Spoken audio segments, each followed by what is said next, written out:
Hello everyone, History with Hilbert here, and today I'm going to be talking about the Boer War. Now when I said the words Boer War, did you think about this? Or maybe this? Or perhaps even this? Well, congratulations my friends, you're thinking of the Second Boer War, but if we look at what it's called, the Second Boer War, then that implies that there was one before it, the First Boer War. The Second Boer War was fought between 1899 and 1902 between the British and the various Boer republics. However, there was another war, the First Boer War, which was fought from 1818 to 1881. The First Boer War pit the British Empire against the independent Boer Republic called Transvaal by the British and the Suid-Afrikaanse Republiek by the Afrikaners, as well as being supported by the Oranje Vrystaat, the other Boer Republic in South Africa. But before we go any further, we need to have a look at some context.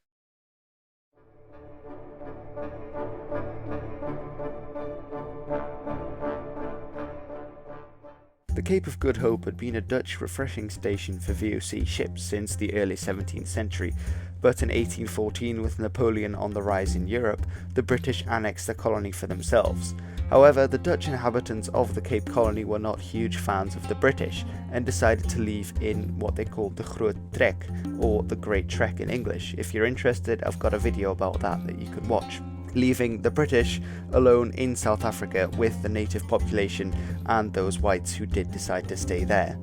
Meanwhile, the Afrikaners, the Boers, went into South Africa, into the hinterland, and they explored the place, opening it up for colonization, where they eventually founded the two Boer republics of the South African Republic and the Orange Free State. A quick note about their names is that the Afrikaans names and the British names do differ slightly. Now in English obviously you have the Orange Free State, and in Afrikaans, or technically in Dutch because it's hard to tell when Afrikaans begins and Dutch ends, so the official language in the Oranje Vrystaat was actually Dutch, even though they were speaking Afrikaans, so it's a little complicated. But essentially the Afrikaans name is the Oranje Vrystaat, which means exactly the same as the Orange Free State. However, the other republic, the British were calling it the Transvaal. The Vaal was one of the rivers, and Transvaal was the area on the other side of the Vaal. However, the Afrikaners, the Boers, were calling it the Suid-Afrikaanse Republiek, shortened to ZAR, which meant the South African Republic.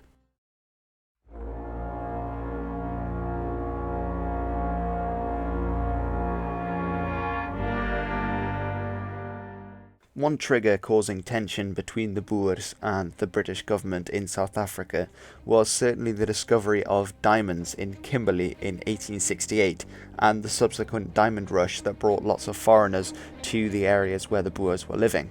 Now, the location of Kimberley is very important because Kimberley is actually on the border of the Transvaal, the Oranje Vrystaat, and the British Cape Colony in South Africa. So all three of these independent entities were claiming it was part of their territory, so this was certainly a cause of unrest between them.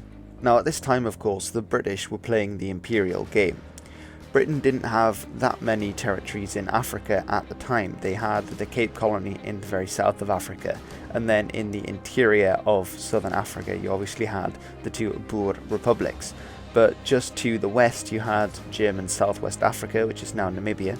You had the Portuguese in what's now Angola and Mozambique. The French were on Madagascar, and you even had the Belgians further north in the Belgian Congo. And the British were quite worried that one of these nations, if they didn't take over control of the Boer republics, would come down and take over. And obviously the British didn't want this. They wanted to get as much of Africa for their own and to stop the growth of other European powers, other European colonial powers in the region. The British do actually advance several times in South Africa. They move across. In my previous video about the Great Trek, I mentioned how they annexed the Boer Republic of Natalia before the other two were formed. And the British, of course, also move up into the area of Kimberley after the Diamond Rush. A very direct cause of the First Boer War was the expansion of the Zulu kingdom under King Cetshwayo. Now, the Zulus were a very warlike tribe from the region that's now on the coast of South Africa, and just before the First Boer War, you had the Zulu War. And before the Zulu War, the Zulus were causing quite a lot of trouble in the area where they were living, and the Boers were very scared, very nervous about the Zulu situation because they thought that the Zulus were about to invade their lands and to stoke up unrest between the native peoples who lived in the Boer republics. Now, the British decided to act first, and in 1877 they annexed the Transvaal with the pretext of keeping it safe from the Zulus. Now, of course, the Boers weren't particularly happy with this, but at the end of the day, they'd rather have the British there than the Zulus. Soon after the annexation, the British declared war on the Zulus, and the Zulu War began. During the Zulu War, the Boers didn't really fight alongside the British, as they did feel they were being occupied, but they did help the British tactically and suggested fighting the Zulus defensively by building wagon forts which they called lagers, but all the British could hear was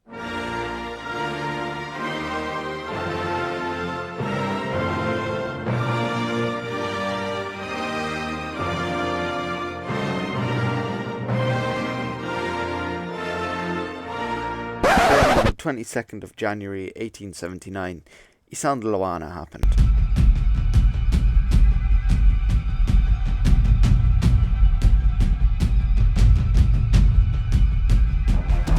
Although the British column was massacred at Isandlwana, they managed to bounce back with reinforcements from the surface, and in the end they won the Zulu War.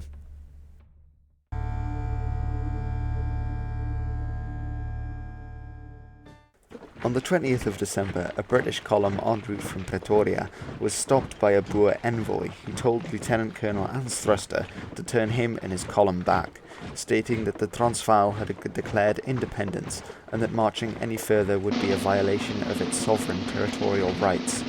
Anstruster refused and started to hand out ammunition.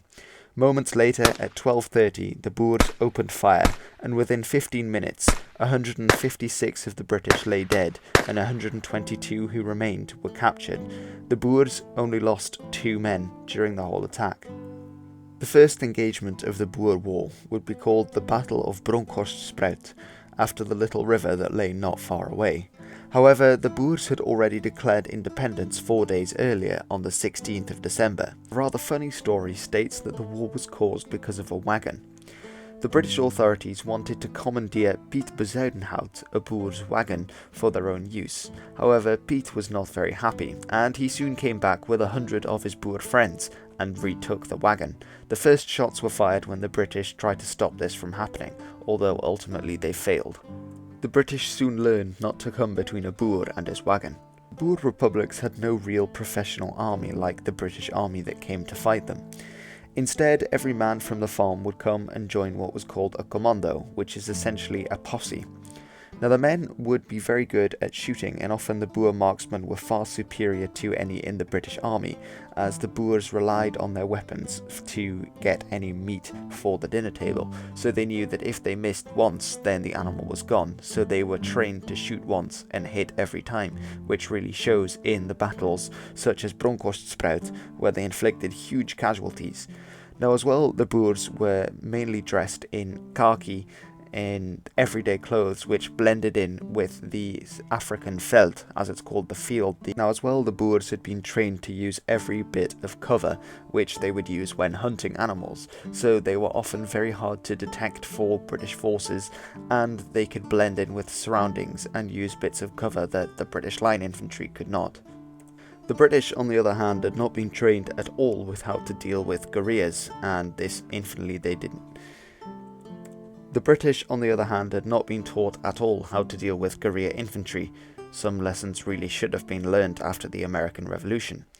As well, the British were still dressed in bright uniforms, the Highlanders still wore their kilts, and pretty much every regiment was still dressed in bright red, which obviously stands out like a sore thumb against the South African landscape. The British also relied heavily on cavalry, which also wasn't a good idea when the people they were trying to chase were also on horses, had been in horses since they were born, had lived pretty much all their life in the saddle, and were shooting back at them.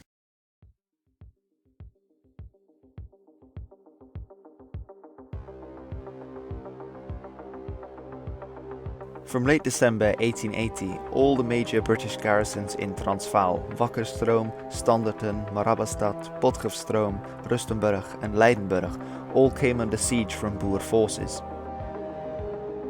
The British saw this as the Transvaal Rebellion. Sir George Colley, a British general, assembled troops and a relief force in Newcastle in the Natal province, with the aim of going and relieving the beleaguered garrisons in the Transvaal. However, the British found their path barred by a Boer commando at a place called Laing's Neck. The Laing's Neck was a pass through the Drakensberg mountains, which the British force needed to get through to get to the interior of Transvaal. However, the Boers had occupied the heights around Laing's Neck, making it impossible for the British to come through. Now, the first thing that the British did to try and force the Boers off the heights was to open an artillery barrage. After the artillery barrage failed to send the Boers fleeing, they sent in the cavalry. The cavalry tried to charge, but they were driven back by accurate Boer fire from an opposite hillside. And again, the Boer marksmanship really does help.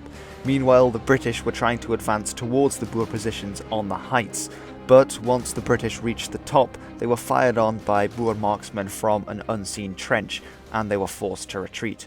Now, the Battle of Laing's Neck is the last time that regimental colours were brought into battle by a British regiment, because in the Battle of Laing's Neck, 4 different officers were shot down by Boer marksmen trying to retrieve the colours, and finally the British got the memo that maybe it wasn't such a good idea to have so many men recklessly and foolishly throwing their lives away to try and save the bit of cloth with the colours drawn on it. A short time after Laing's Neck, the British and the Boer commandos met again at the Battle of Schuinshoogte, and again the Boers were victorious and the British suffered many casualties. Now, this led up to the final battle of the Boer War, the First Boer War, which was the deciding battle. And it pit again Sir George Colley's force, which was this time around 400 British infantry of the 58th, 92nd and some Marines of the HMS Dido, against Generaal Nicolaas Smith's commando of around 400 Boer irregulars. Now, the final battle was called the Battle of Majuba Hill, which means the Hill of the Doves in Zulu. Now, a few things to cover before I go into the events of the battle is some of the basic geography of Majuba Hill. There are some points of interest, such as this, which is Gordon's Knoll, which is essentially a little bit that sticks out on top, as well as MacDonald's Kop, which is similar to Gordon's Knoll and higher up on the mountain, easily defendable locations. Now, the British, after being defeated at Schuinshoogte and at Laing's Neck, they went to the top of Majuba Hill, again commanded by Sir George Colley, with the 92nd Gordon Highlanders securing the area between MacDonald's Kop and Gordon's Knoll, and the other regiments standing on the other side of the hill. Now, the Boers were encamped not very far away on the other side of Majuba. The Boers initially thought that the British were going to start shelling them with artillery, but when this didn't happen, they started to climb up the far side of Majuba Hill, unaware of the presence of the 92nd Gordon Highlanders. When they did find out that there was a regiment up there, a shootout started between the Boers and the Highlanders. Now, this shootout continued for a long while, although Sir George Colley didn't commit any more troops to it, and the Gordon Highlanders were at a severe disadvantage when they were fighting against the Boer marksmen who were trained to shoot and kill from long range. Now, the Boers, they made very good use of fire in advance, and at 12:45, Commando Ferreira's commando managed to capture Gordon's Knoll, which was only defended by a handful of Highlanders, forcing the other Highlanders back.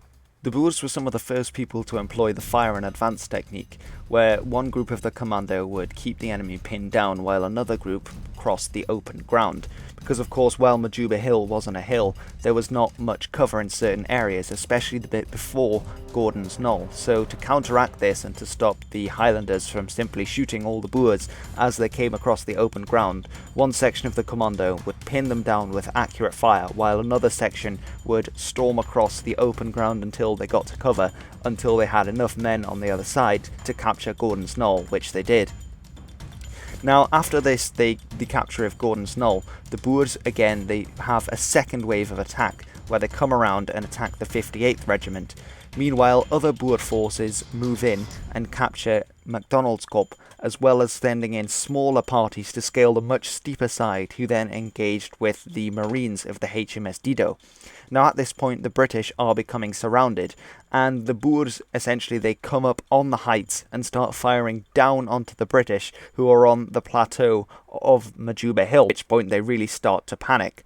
And it's George Colley was a very ineffective leader at this point, and the British were surrounded on every side by Boer marksmen who literally at some points they just stood and shot at the British point blank while they had no idea what was going on. Final stages of Majuba Hill is essentially the completion of the encirclement of the British by the Boers and the pell-mell retreat down Majuba Hill down the other side of the British after they were defeated. Now Sir George Colley also met his end here. Several Boers claim to have killed Colley. Toe dit nou klaar was, loop ek die 10 tot 12 tree na die gouverneur, waarbij dan nou al reeds 2 burgers en een hotnot staan. Toe ek by die gouverneur kom, neem ek sy helm by die pen en lig dit van sy gezicht. Colley was dood.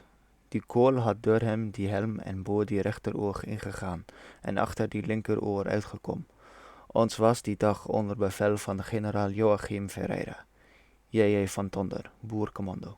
When the Boers came to tend the British wounded, the British were amazed and not just a little bit humiliated by the fact that the Boers were pretty much all young lads, some just around 14 or 15 years old, with a lot of pensioners fighting alongside them. It's quite an interesting thing there that at Majuba Hill, the people who had inflicted this terrible defeat, this humiliating defeat on the British, a lot of them were just young lads and quite a few old grey faces. Already before Majuba there were peace talks underway, and it's actually thanks to the other Boer Republic, the Orange Free State, the President Brandt, that he was the intermediate between the British and the Boers. And it was in 1881 that the Boers of the Transvaal, or the Suid-Afrikaanse Republiek, after the humiliating defeat of the British at Majuba Hill, signed the Pretoria Convention with the British Empire, which then basically said that the South African Republic had a right to exist and gave them their independence back as long as they and the Orange Free State recognised the Queen as the sovereign, but they were still essentially independent. So yeah, that's the First Boer War, or what I made of it at least. Please let me know in the comments if you enjoyed this video, and if you want to see more. I'm going to make a few more videos about the Boers and South African history. Obviously there's the Second Boer War, which there's a lot to talk about, as well as some extra little interesting ones that you might not have heard of. So I'm probably going to be returning to this topic at some point in the future. Let me know as well. I know some people have been asking if I could do this in Afrikaans. I can't actually speak Afrikaans. I mean I did a little bit there, but that was me just reading. It would be an interesting challenge though, to see if I could. But yeah, for now this has been the History with Hilbert. If you enjoyed the video, please do give it a like, thumbs up. Want to know anything else about it, then just leave a comment in the comment section below. And don't forget to tune in again next time for more History with Hilbert.